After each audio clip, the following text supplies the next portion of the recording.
Ethan. And I hung up. I thought I'd feel something. Relief, pain, victory. But I felt nothing. And that was worse. Weeks passed. 2, then 3. No calls, no texts, no attempts to mend things. I figured that was the end. Until one evening, a knock at my door. It was dark, past supper.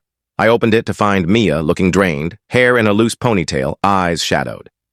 "Hi," she said, offering a tired smile. I let her in. She sat on my couch, uninvited but not unwelcome. "I'm not here to ask for money or favors," she said, "just to talk." I sat across from her, saying nothing. She took a breath. "Ethan's not speaking to his mom or Dave right now. It's been rough. His mom's livid, Dave's embarrassed, and his cousin told everyone at dinner that you sabotaged the video like some scorned kid." I didn't respond. She continued. "But I watched your video. 3 times, actually. At first I thought it was spiteful. But then I saw it. How you were never in the shot. How people kept cutting you off. How no one looked at you during the vows. And I saw how you kept smiling, standing to the side, clapping, holding a jacket over someone's head when it started raining even though no one asked. I saw your face, Tom. And I realized we forgot you. Not just at the wedding, in everything." I stayed quiet. She wiped her eyes, sheepish. "I don't blame you for stepping back, but I want you to know I see you now." She stood, adjusted her scarf. "Ethan wants to visit too, but I told him to wait. If you give him another chance, it's on your terms." She paused at the door. "Oh, and that old guy line? Dave said it on camera. It's in the raw footage. The videographer sent it to you because he thought you deserved the truth." Then she left. I sat there for hours, thinking about everything I'd done right and all the ways I'd been erased anyway. I didn't cry. I didn't feel justified. I just felt exhausted, but not broken. Because sometimes the strongest thing you can do is stop giving pieces of yourself to people who never valued them. The final wedding bills went unpaid. Dave tried haggling with some vendors. Mia's parents covered a few, but the venue, the caterers, the florist with the $2,500 tab, they started legal action. Last I heard, Lisa was looking into a home equity loan to cover it. Dave stopped showing up to family events. Ethan moved out of the condo his mom rented for them into a smaller place. Said he needed to sort things out alone. I didn't ask for details. A month later, a letter arrived. Short, no dramatics. Just Ethan's handwriting on a plain card. "I don't know if I'm still your son, but I want to be the man you don't have to erase. I haven't answered yet. Maybe I will one day, but for now, I keep the original wedding video in a box. Not to watch, but to remind myself I may have been quiet for years, but I was never invisible. And I won't be again." I wasn't angry anymore. I wasn't even hurt. I was precise. The next morning, I called Jake, the editor I'd hired for the video. "Hey," I said, "change of plans. I've got timestamps for you. Cut anything from 11:55 to 12:03. Speeches? Add mine, but I'll send a voiceover. Keep it tasteful. And that part where Dave calls Ethan the son I always wanted, lose it." Jake hesitated. "You sure?" "That's the emotional peak. I'm sure. Also end with a credit. Made possible by Tom Carter. Bold center screen, no music." He chuckled, thinking I was kidding. I wasn't. By Monday, the edit was done. I watched it once, then sent the private link to Ethan and Mia. No note, just the link. Hours later, Ethan called. "Dad, what's this?" "A wedding video," I said, even-toned. "Edited by the guy who paid for it all. Figured I'd make one where I actually exist." Silence. I waited. "Come on," he said. "You didn't need to do that." "Didn't I?" "Because when your mom rewrote the story and Dave signed the license as father of the groom, no one blinked. When I sat 7 rows back and no one mentioned me, you didn't blink. When I opened my wallet for your dream wedding, you let someone else take the credit. So don't tell me what I needed to do. You showed me where I stand." He tried again. "I messed up, Dad. I should have..." "Should have what?" "Noticed I was there? You didn't forget, Ethan. You chose." Silence again. "I'm sorry," he said finally. I believed he meant it, but it didn't change the math. "They can't afford it," he said, about the vendors. "Neither could I shot back. "But I made it work. Because I thought I was doing it for my son, not a crowd." He mumbled, "I don't know what to say." I did. "Say goodbye." "No," I said. "I mean, did he tell you he thanked me by calling me old guy and acting like he ran the show while I sat 7 rows back in a suit I saved for years to buy?" Silence. She was starting to see I wasn't just Ethan's dad in some distant way. I was the reason they had a wedding. "I didn't know," she said softly. "Right. Okay. Maybe we should meet." "We'll see." I hung up before it got messy. I wasn't after her apology. Not yet. I was still gathering silence, letting it build, letting them feel the void of answers. Silence gets loud when people expect everything to just fall into place. Saturday brought a surprise, a knock at my office door. I didn't expect it, but there was Dave, in his usual too-tight jacket, acting like we were buddies. "Tom," he said, closing the door, "I think there's been a mix-up. Is that what we're calling it?" He sighed, sat across from my desk like he belonged there. "Look, I get it. You're upset, but we both know you did what any father would." "Dave," I cut in. "Stop. You came up to me at my son's wedding, slapped my shoulder, and thanked me like I was the janitor. You didn't mention me once. You didn't acknowledge me in your speech, and you let them list your name on the license like I was nobody." He shrugged. "It's just how things are done. I've been in his life a long time. We didn't mean to hurt you." "That's the issue," I said, voice like ice. "You didn't mean anything, and now you expect me to keep signing checks like it's all fine." He smirked. "So you're holding their wedding media ransom? Not very dad-like." I stood, calm but firm. "You think you replaced me, Dave, but you were just a placeholder, and now the tabs do." His smirk faded. I let the moment linger, heavy. Then I opened the door and gestured for him to leave. He did, glancing back once like he wanted to argue but realized I wasn't playing, because what they didn't know was this. I'd kept creative control over the wedding video's final edit, and I'd just gotten the raw footage.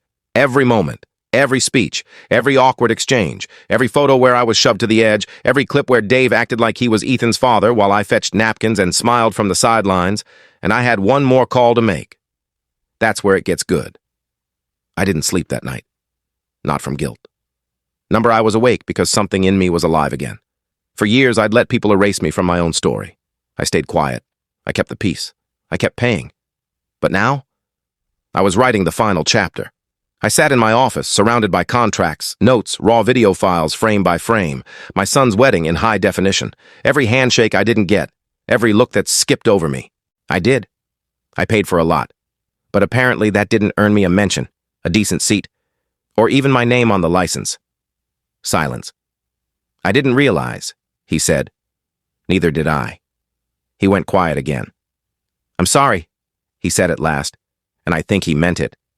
But it didn't fix anything, because when Dave called me old guy, like I was just a checkbook in a tie, something shifted. I'd spent years letting people take from me to keep the peace. I stayed quiet. I smiled. I paid, but no more. And the kicker? They didn't know what else I had in store. I didn't tell Ethan everything on that call.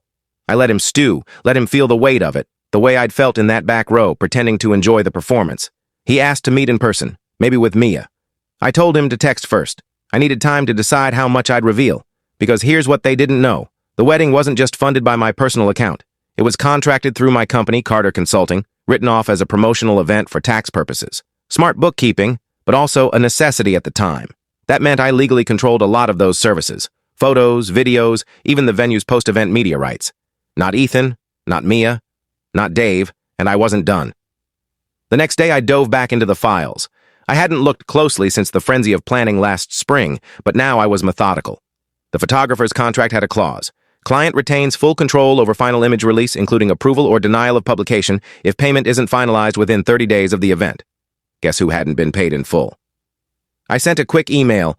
The videographer was an old college friend, someone I'd hired when no one else responded fast enough. I messaged him, "Hey, hold off on releasing the wedding video to the couple. There's more to this than you know." He replied, "Got it? You're covered." By Friday, the calls were desperate. This time it was Mia. She'd never called me before, always going through Ethan or her parents. "Hi, Mr. Carter," she started, overly polite. "We're trying to sort out the photo and video release. We're doing a wedding announcement online this weekend, and the photographer says they need your approval. Is that a mistake?" "Nope," I said. "That's accurate." A long pause. "Oh, will that be resolved soon?" "Depends. Talked to Dave lately?" An uneasy laugh. "Not really. I mean, we thanked him at the wedding, if that's what you're asking." I woke up early, as always, a habit from years of dawn commutes and weekend baseball practices. I brewed coffee, sat at my dining table, and checked my email. First was from the venue. "Final payment due today." Then the travel agency with a PDF itinerary and a polite note. "Please release funds to confirm the deluxe suite for Mr. and Mrs. Thompson. Not Carter, not my name, not my legacy, Dave's." I stared at the screen, floored. Even the honeymoon was booked under his name. My money, his credit. That's when it sank in. I hadn't just been pushed aside, I'd been erased. It all fell into place. The way Lisa always introduced Dave as Ethan's real dad at gatherings, with a playful nudge like it was a joke. The way Ethan started calling him Dad a few years back, casually in my presence, then acting like he didn't see me flinch. The way Dave became the go-to for vendors, family emails, every decision. They didn't just sideline me, they rewrote me. I spent the morning combing through contracts. I wasn't careless. I had every receipt, every PDF, every agreement. All in my name. Every vendor, every deposit, every tip. Some final payments hadn't even been billed yet. I called the travel agency first, said there was an error. I'm not releasing the funds, I told them. If they want payment, the reservation needs to be under my name, legally. They said they'd contact the couple. I said, go ahead. Then I called the caterer, the lighting crew, the band, saying the same. Send the invoice to me directly. Tom Carter has questions. By noon, the calls started pouring in. First was Lisa, voice sharp, no greeting. Are you serious? You're trying to humiliate your own son? No, I said. I'm done being humiliated by you. I made a commitment. You decided it came with no voice, no seat, no respect. She stammered, but I hung up. Then Mia's dad called. Decent guy, or so I'd thought. Tom, can we sort this out? You're going to wreck their honeymoon over a little hurt pride? My pride's not hurt, I said. I've been erased. Ethan didn't call until that evening. I stared at his name on my phone. I almost let it go to voicemail, but I picked up. Dad, he said, voice shaky. I stayed silent. I heard about the bank, the honeymoon, the vendors. What's happening? I'm settling accounts, I said. But you said you'd take care of it. And I almost believed it, until the night was winding down. Guests were leaving, staff were stacking chairs. I stood by the garden, nursing a warm beer. Then Dave sauntered over, slapped my shoulder, and said it low and offhand, like it was nothing. Thanks for footing the bill, old guy. Something inside me snapped. He didn't say, thank you for your help. He didn't say, we appreciate your support. Number. He called me old guy, like I was the help. Like my role was expected and I'd served my purpose. I didn't respond. I just looked at him, gave a single nod, and walked away. In my car, I sat in the dark for a long time. My phone pinged. Texts from cousins, wedding pics, a clip of Dave's speech. I ignored them. Instead, I opened my banking app. I'd set up automatic payments for the remaining wedding costs, honeymoon package, vendor gratuities, final venue fees. None had gone through yet. That's when I decided. I didn't pause. My fingers moved quickly. No room for doubt. I called the bank's after-hours line claiming an issue with pending transfers. A woman named Karen picked up, cheerful, unaware she was stepping into a family drama. Hi, yes, I said, voice steady. I need to pause some scheduled payments, just the ones for Monday, the big ones. She asked for verification. I answered mechanically. My pulse was racing, not from fear, but from something I hadn't felt in years. Power. Reason for the hold, sir? She asked, for the record. Change of heart, I said simply. The wedding's done. She confirmed the transfers were frozen, and I hung up. I sat there, the night air seeping through the window. I watched the last guest stumble out laughing, clueless. Dave was still inside, probably soaking up the praise. Ethan was with Mia, posing for final photos. I looked at my son, my boy, from afar, and for the first time, I didn't feel like his dad. I felt like a donor. I'd bankrolled this whole production, like some silent partner. I paid for the cake they smashed into each other's faces. I paid for the tables I wasn't invited to sit at. I paid for the band I could barely hear from my seat, and everyone acted like that was just how it was supposed to be, like I should be thankful for the privilege of being ignored. But I wasn't angry, not yet. The anger hit the next morning. I wanted to say, no, it's not all right. Instead, I muttered, sure, whatever's best. Then I hung up and stared at the ceiling for a while. Dave, the stepfather, had been slipping into my role for years. First, it was small things, teaching Ethan to parallel park, helping him pick a university. I let it slide. Divorce is messy. Kids get stuck in the crossfire. I didn't want to make it worse, but this wedding was turning into a spectacle, and I was starting to feel like the guy paying for the props nobody noticed. Then came the rehearsal dinner at a swanky winery, all expenses paid by me. I walked in, best suit on, carrying a bottle of bourbon, only to see Dave already commanding the room from the head table. Tom, he called out with a smile that felt too polished. So glad you made it. Made it? I funded it. During dinner, he spun tales about raising Ethan, sharing stories I'd never heard, some I doubted were true. He gave a long toast to Ethan and his fiancée, Mia, acting like he'd been the one making Ethan's lunches every day. When my chance came to speak, no one handed me the mic. It wasn't even offered. I sat there clutching my glass until my fingers ached. Mia's parents slapped Dave's back like he was the man of the hour. Lisa, my ex, glowed beside him, radiating a smug pride that screamed, "This is the guy who raised your son." And Ethan? He didn't say a word. He looked happy, oblivious, like he didn't notice my silence.